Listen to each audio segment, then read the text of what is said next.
सबसे पहले तो मैं ध्यान इधर दिलाना चाहता हूँ कि जो मंत्री महोदय इंद्रजीत ने अपनी सरकार की उपलब्धियाँ बताई हैं, मैं उन्हीं के ऊपर आपका ध्यान दिलाना चाहूँगा।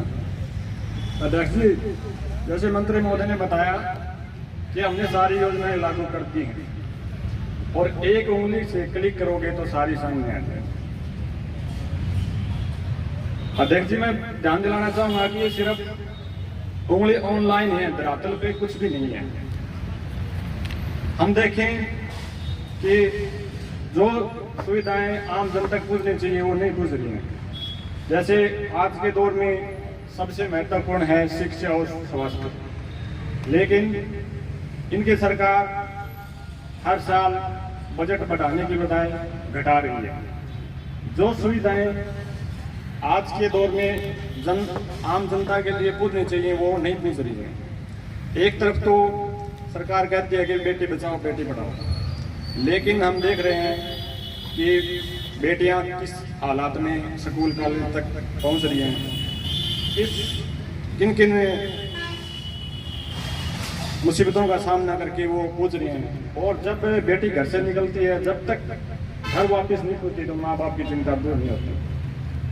हम ये मांग करते हैं कि इनके लिए रोडवेज की बसें हैं जैसे अलग से सुविधा दी जाए, लेकिन नाम मात्र की इनके लिए कुछ भी नहीं है। और स्वास्थ्य की बात करें तो हर गांव में पीएचसी के भवन बना के छोड़ दिए, लेकिन उनके अंदर कर्मचारी बिल्कुल भी नहीं है। ये भवन सिर्फ अपने चहेतों की जेब भरने के लिए थे, टेंडर छोड़ दिए, बजट दे दिए और अपने चहेतों की जेब भर दी। हम मांग करते हैं कि इनके लिए स्थायी रोजगार दिया जाए, भर्तियां स्थायी रूप से की जाएं, लेकिन इनकी सरकार कौशल रोजगार के नाम से बेरोजगारों का साथ खिलवाड़ कर रही है। पता नहीं युवाओं को कितने ही टेस्ट पास करके और आगे बढ़ने तक मिलता है, लेकिन मौका सिर्फ उनके यही नहीं है कि कब तक वो उस नौकरी में रहेंगे। 4 साल बाहर कर देंगे या 2 साल में उनकी तलवार लगी रहती है। और कर्मचारी हर महकमे में कम होने की वजह से काम समय पे नहीं होता, तो आम जनता में रोष बन जाता है। ये सरकार आज से आपस में भाईचारा खराब करने की या लोगों को लड़ाने का काम कर रही है। तो हम आपके इस मंच के माध्यम से मांग करते हैं कि जो भी जन सुविधाएं हैं वो उनमें गुणवत्ता लाई जाए, स्थायी रोजगार दिया जाए, पक्की भर्ती किया जाए। धन्यवाद महोदय। अध्यक्ष जी, आपने मुझे बोलने का मौका दिया।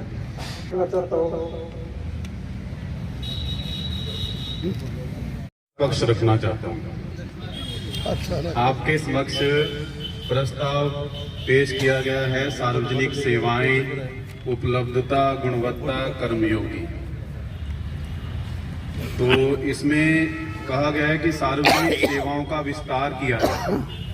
ये सरकार का कार्य है, हमने देखना है कि विस्तार कितना किया जाए और कब करना है। ये आपका कार्य नहीं है, ये सरकार इस बारे में गंभीर है। हम सोच समझ के निर्णय ले रहे हैं। इनकी गुणवत्ता बढ़ाई जाए, वो भी हम अपने तरीके से बढ़ा रहे हैं। जहां पे जरूरत है, जैसे जरूरत है हम बढ़ा रहे हैं। आप अनावश्यक इसकी टेंशन ना लें। निजीकरण पर रोक लगाई जाए। इससे बताओ, जब देश जिस तरीके से आगे बढ़ रहा है, देश को फायदा मिल रहा है, जनता को फायदा मिल रहा है, आप चंद लोगों को फायदा अगर नहीं हो रहा तो इसमें सरकार कुछ नहीं कर सकती। हम अपने तरीके से सभी नीतियां बना रहे हैं, चला रहे हैं। जहां पे जितनी मात्रा में जरूरत है उसको लागू कर रहे हैं। इसमें एक और बात कही गई है, सभी तक इन सेवाओं का लाभ पहुंचाया जाए। तो पहुंच चुका है, हमने सब कुछ ऑनलाइन कर दिया है। आप घर बैठे 1 टच क्लिक करो, सामने हमारी फोटो आएगी। जो आपको सुविधा चाहिए उस पे क्लिक करो। वो कब तक पूरी होगी वो हम देखेंगे, क्योंकि कुछ निर्णय सरकार स्तर के होते हैं। आम पब्लिक को सब कुछ उस बारे में पहले से नहीं बताया जाता और ना ही समझाया जा सकता है। पर्याप्त साधन हम जुटा रहे हैं और वो संसाधन हम अपने पास जमा भी कर रहे हैं, ताकि इनको समय आना है तो उसके बारे में कुछ कहा नहीं जा सकता। काम के इसके बाद अगला पॉइंट है, काम के समयबद्ध निपटारे के लिए संहिता बनाई जाए। ये हम जरूर बनाएंगे। काम हम आप ही से लेंगे। मतलब सारे स्टाफ ने 3 घंटे लगा के बच्चों की पढ़ाई छोड़ के वो रिपोर्टें तैयार कर दी, और छुट्टी में टाइम जब अटेंडेंस लगाते हुए कहते वो डाटा कितने आएगा, उठ गया वो साफ सारा। आप देखो किस तरीके की सरकार ये ऑनलाइन सिस्टम कर रही है, और बिल्कुल ये सारे मुद्दे हैं एक से एक जुड़े हुए हैं। मतलब सार्वजनिक महकमों का विस्तार, जब तक सार्वजनिक महकमों का विस्तार नहीं होगा, जनता को शिक्षा, स्वास्थ्य, रोटी, कपड़ा, मकान या अन्य जितनी भी मूलभूत सुविधाएं हैं जो एक सरकार का नैतिक दायित्व होता है, जो उसको मिलना चाहिए, वो बिल्कुल नहीं मिल सकती। जब आप किसी भी महकमे में चले जाओ, आप पुलिस विभाग में चले जाओ, एक एक पुलिस वाले के पास 14-14 काम दे रखे हैं। आप किसी भी स्कूल में चले जाओ, वहां टीचरों की बहुत ज्यादा कमी है। और इसका एक छोटा सा उदाहरण, अभी पिछले दिनों ही 1 दिसंबर को रतिया में जो मेन स्कूल है सीनियर सेकेंडरी स्कूल रतिया का, और आज की डेट में 29 पोस्टें वहां खाली पड़ी है। अब सरकार कैसे भरे, उसको भर्ती कर नहीं रही, टीचर आ नहीं रहे, तो उसका जो अस्थायी समाधान है वो एक से रोटी छीन के दूसरे को देने वाली बात है। मतलब एक स्कूल से टीचर उठाएंगे तो उस स्कूल में क्या टीचरों की जरूरत नहीं है, और उसी का नतीजा था भी जो वहां के बच्चे हैं वो शिक्षा के रास्ते से भटक के, जहाँ जो बेरोजगार बच्चे हैं जिनको काम मिलना चाहिए था, जो नशे की लत लग चुकी है, स्कूल टाइम में भी बच्चे नशा करके आते हैं, और उस प्रिंसिपल पे चाकू से, तलवारों से, डंडों से, राड़ों से हमला कर दिया।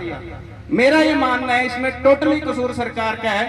अगर उस स्कूल में, जो सबसे बड़ा स्कूल है रतिया का, 29 टीचरों की भर्ती होती तो मुझे नहीं लगता वो बच्चे गलत दिशा में जाते। और ये सरकार का एजेंडा भी है, उसके ऊपर नाम लिख दिया उन्होंने, राजकीय मॉडर्न संस्कृति सीनियर सेकेंडरी स्कूल। सिर्फ 200-400 का एक पेंट करवा दिया, बोर्ड बदल दिया गया, लेकिन उसमें जो सुविधाएं होनी चाहिए थी, जो टीचर होना चाहिए था खासकर, उनकी जो कमी थी। और ऐसे ही सारे ही विभागों में तो जितनी जनता की डिमांड है, 3 करोड़ की जनता के हिसाब से जितने कर्मचारियों के जो 3 गुना भर्ती जब तक नहीं होगी, तब तक जितने कर्मचारी लगे हुए हैं, सरकार जितनी मर्जी स्कीमें पढ़ा ले, इनको पट्टियां पढ़ा ले, जबरदस्ती दबाव बना ले, कर्मचारी आज भी कर्मयोगी है, लेकिन ये सरकार कर्मयोगी नहीं है। हम ऐसे प्रोग्राम है इनका भी विरोध करते हैं, और आपके माध्यम से ये मांग करते हैं भी हरियाणा में जितनी जनसंख्या उसके हिसाब से 3 गुना पद जो खाली पड़े हैं हर विभाग में, उसको नियमित रूप से भरा जाए। 2014 के अंदर सरकार ने एक क्लरिकल का जो वेतनमान था वो पंजाब के समान जो प्रस्ताव पारित किया गया था, आते ही जो नई सरकार, उस सरकार ने जो है उसकी समीक्षा में डाल दिया, और क्लरिकल वर्ग है जो वहीं का वहीं खड़ा है। क्लरिकल वर्ग अब भी जो है आपकी सरकार में भी जो अब मौके पर उन्होंने 42 दिन की जो है स्ट्राइक की, और सरकार ने जो है कमेटी गठित कर दी गई। कमेटी को 3 महीने का टाइम दिया गया। कमेटी ने अभी तक 3 महीने से ऊपर टाइम हो चुका है, अभी जो है अपनी रिपोर्ट प्रस्तुत नहीं की। और मैं आप महोदय से निवेदन करना चाहूंगा कि वो रिपोर्ट प्रस्तुत करके और कर्मचारियों को जो है न्यूनतम वेतनमान है 35,400 रुपए का दिया जाए, जिससे कर्मचारी अपने घर का गुजारा बढ़िया तरीके से चला सके।